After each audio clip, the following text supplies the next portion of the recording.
Hi, Doc. How are you? Doctor, Hello. Hi, Dr. Lee. Thank you so much for having me this afternoon. wow, what an honor for me.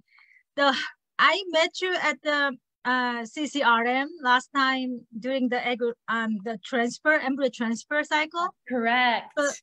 yeah, that was my first time. But I can see you have a big smile in your face. Even through the mask, which Oh, we're still exactly, wearing. the I know you eyes. can tell that I'm smiling. And then we had a chance to meet again by accident at the Hoag Hospital. And also, I saw your big heart because you were Oh, so helpful. That another doctor, like the daughter's story, you were yes. just trying to help. And I was like, oh my gosh, Dr. Dilday, so kind. That is so sweet of you to say. Well, it was all organic and I was excited to be here. And it's just so fun to be, I'm back at my roots. I'm from Long Beach originally. So it's really nice to be a little bit closer to my original home and have a chance to meet some of the other working professionals that hopefully I'll get to work with throughout my career. So it was genuine excitement to see you both at CCRM and at the Hoag event. And again, to meet some other, that was the Women in Medicine event. So that was a blast, but It so fun was. to run into you there as well. And now here. Yes. That our goal is to learn about you. So I'm gonna start introducing yourself to your especially I have some bio from Oh gosh. you. So let me read briefly about what your education, your qualification, and credentials. Thank you So so much. sure, Dr. Elizabeth Dilday is a reproductive endocrinology and an infertility specialist who is board certified in obstetrics and gynecology. That's So correct. after completing her degree in history from Princeton University, Dr. Dilday received her pre-medical certificate from the Bryn Mawr College post-baccalaureate pre-medical program in Pennsylvania. She received her medical degree from the Keck School of Medicine, I guess it's USC, and Yes. completed her residency in OBGYN at the University of Texas, so the Southwestern Medical Center, where she was administrative chief resident 2018 through 2019. She also completed her fellowship in reproductive endocrinology and infertility at the David Geffen School of Medicine at the University of California, Los Angeles. A lot of places move here and there. Yes, that's exactly why I said I'm so thankful to be back closer to my roots and to be set up in practice. It's a really exciting time and I just can't wait to get rolling. Amazing, amazing. So let's see. I have some And thank couple of you for questions. that wonderful introduction as well. Oh, you are, of course. So I have a couple of questions I want to ask you. Okay. So what made you decide to focus on reproductive endocrinology and infertility? Oh, uh-oh, Dr. Lee, I lost you.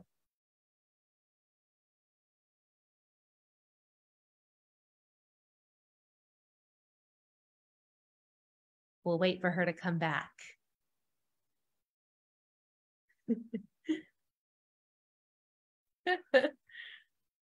Did I lost you? Some technical difficulties. I come back. Okay, great. You asked me what made me decide to focus on reproductive endocrinology and infertility and or OBGYN. Is that correct? Correct, correct. Thank you.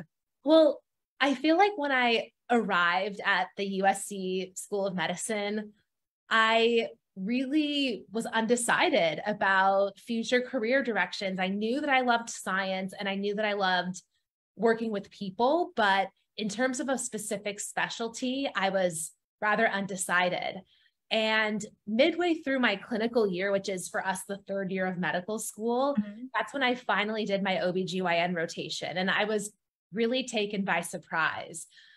I remember they gave us a couple of days of orientation before they let us go out onto the wards and work with patients and work with residents and attendings. And during that orientation, I learned so much about pregnancy that I did not know beforehand. And I thought to myself, this is much more interesting than I ever gave it credit for being.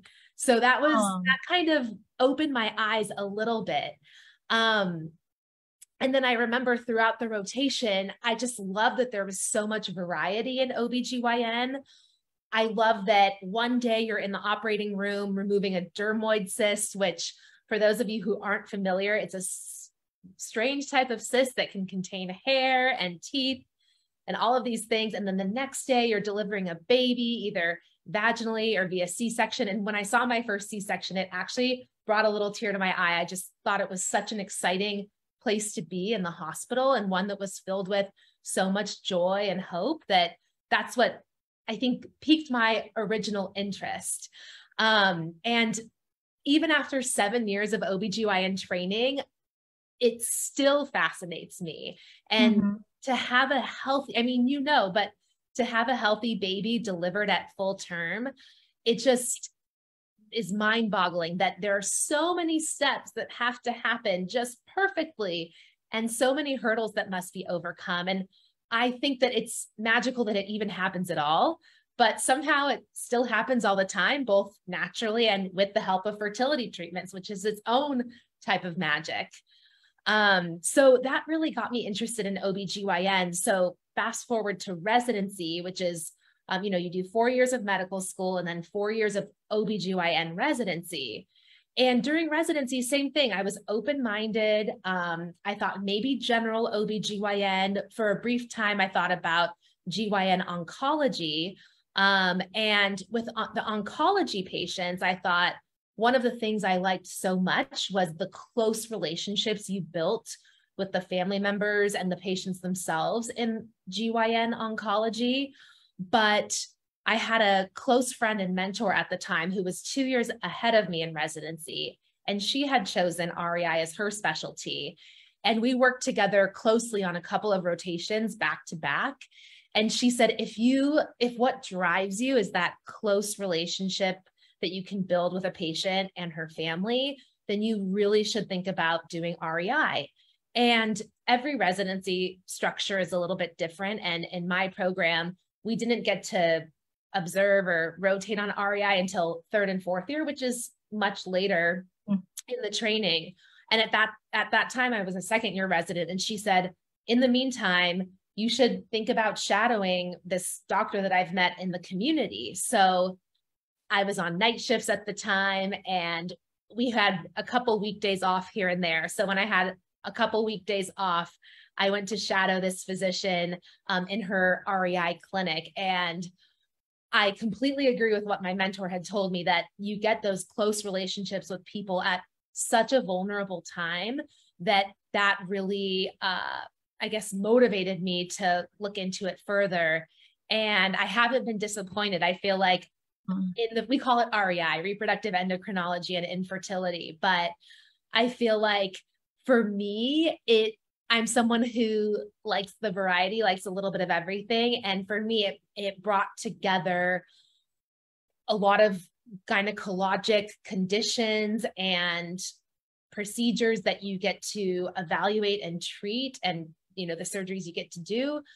And then it also combines a lot of preconception and early pregnancy care, because when our patients do get pregnant in my clinic, we follow them until 12 weeks of pregnancy. So I like that it's a lot of the favorite things I loved about OBGYN were brought together, unified in REI. And I think what I like most about, and I feel like I'm going on a tangent, so please feel free to interrupt here or redirect.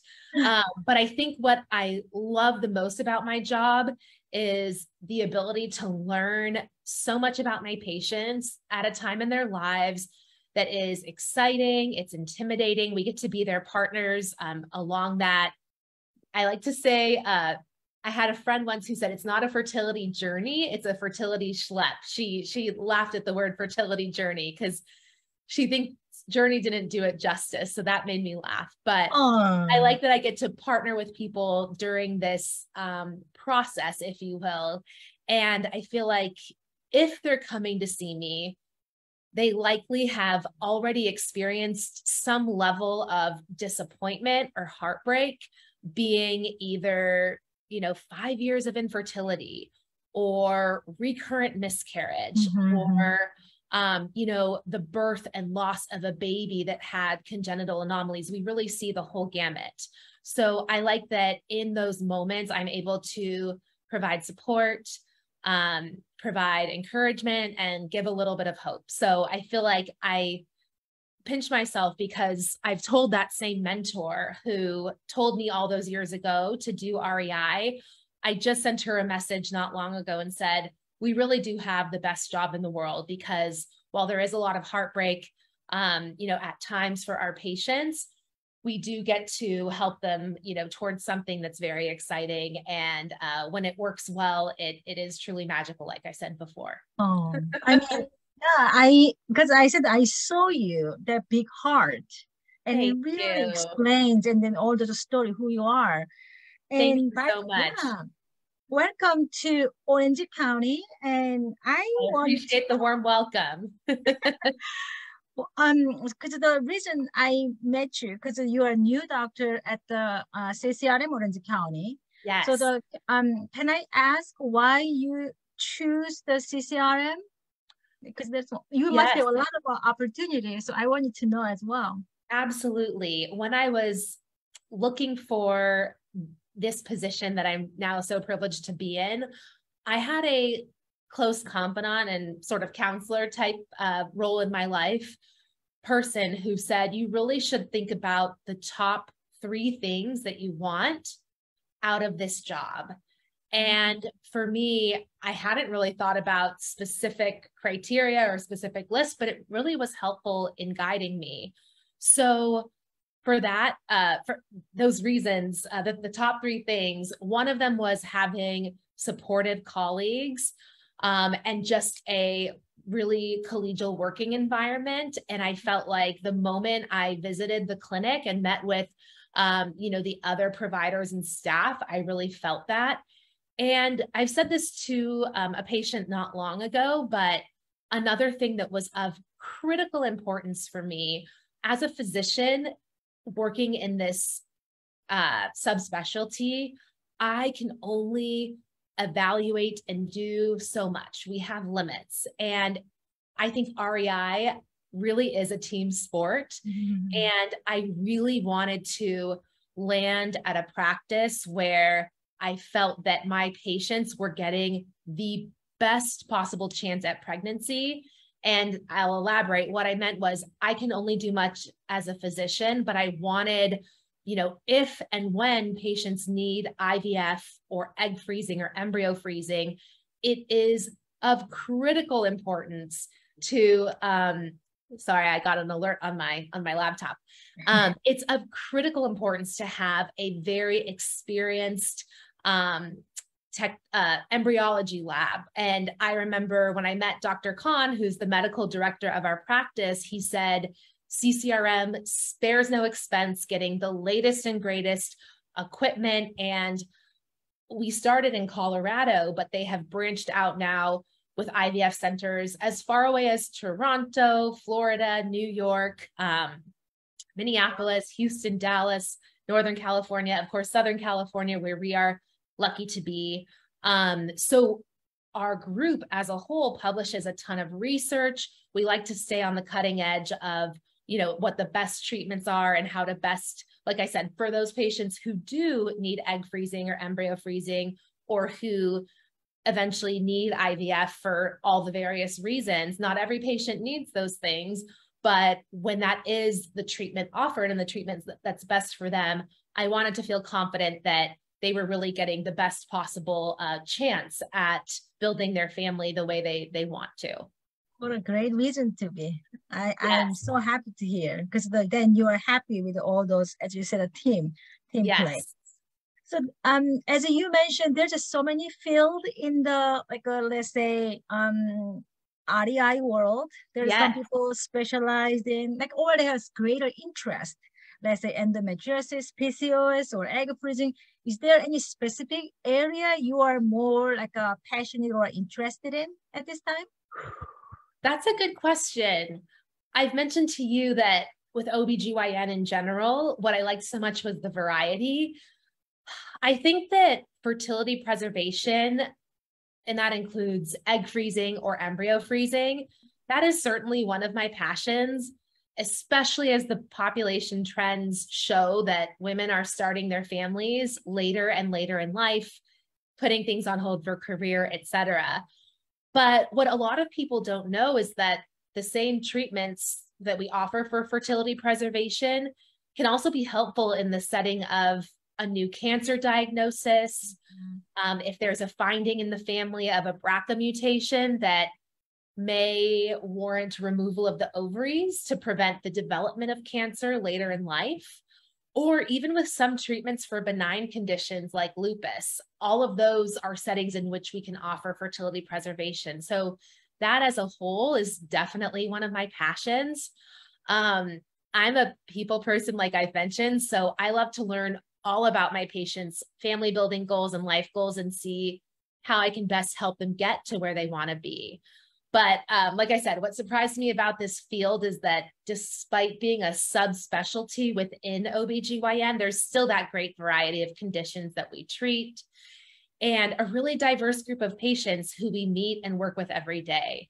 In a typical day, I can bounce between ultrasound room, doing ultrasounds at all phases of the treatment process, whether it's meeting a patient for the first time or getting ready for an embryo transfer or an IUI, bounce between that room and then go to the operating room for an egg retrieval or hysteroscopy, or even a radiology suite to perform one of our X-ray hysterosalpingograms, and then back to my office to talk to patients for most of the afternoon on the phone or in person, or now, of course, via telehealth. So I like that variety, but probably fertility preservation is up there. And we also get to treat a variety of reproductive endocrine conditions that can play a role in how one builds their family. So I like it all, but those are a few of my favorite things. It is very hot actually at this time, the fertility preservation, because the famous celebrity people. So since when we try to, let's say for like an egg retrieval or to optimize IVF, people originally coming here with all those challenges. Yes. And I think as a practitioner in natural medicine and acupuncture, the lifestyle choice is very important, but it's actually very confusing because there's some doctor I know, they want all meat. Some people all vegetarian or vegan. So it's just like, what is the right area? How we go? So do you have any recommendation, your recommendation, because you're very fresh, and what is your how people can improve their lifestyle, maybe not only diet, is it anything you recommend to your patient? Absolutely. So I think a good place to start is having a healthy weight. So having a healthy weight is important for both improving one's fertility, I guess you could say potential, and it's really good for life in general. So our typical recommendation is a body mass index that falls within a normal range. And you can crunch your BMI, there are calculators online, but a normal range we say is 18.5 to 25. And if you are above that, the preconception period is a time in which a lot of our patients are highly motivated to adopt new healthy habits or improve existing ones. And I love getting to talk to people about this. I know earlier in our chat, you mentioned PCOS, and in women with PCOS who are overweight, because there are many PCOS patients who have normal weight, but in those who are overweight and who are not ovulating regularly, studies have shown that even a 5% weight loss can help induce spontaneous ovulation. So weight management is very important in the context of fertility.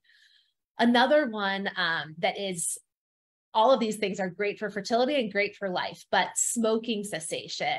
I'm talking about tobacco. I know marijuana, there are more and more studies coming out about it, but tobacco smoking cessation is also really important at this time. Good for fertility, good for one's overall health, and importantly, really good for pregnancy to have quit smoking. There are a ton of conditions in pregnancy. The list goes on and on. Having a baby that's growth restricted, a lot of these risks go up. Placental abruption in patients who smoke. So smoking cessation, another thing that's very high on the priority list. This kind of goes, and I know you help patients with this all the time, so I want to hear you chime in as well, but kind of going in hand with healthy weight is exercise. And the American Heart Association recommends, I have this memorized because I had a mentor in fellowship who told this to her patients every single day, multiple times a day, but 150 minutes of moderate intensity exercise per week is the recommendation. So again, add it to the list of things that are good for fertility and good for life in general. And that can be 3 50-minute blocks, 5 30-minute blocks, however you break it down, but that's the recommendation. You mentioned diet. I think just having a healthy diet in general, one that's filled with, lots of antioxidant rich food, and, there's no one particular diet that I think everything in moderation is great. So I have no things that you have to rule out entirely. If you're pregnant, that of course is a different ball game. But when you're trying to conceive, no one particular diet that is essential.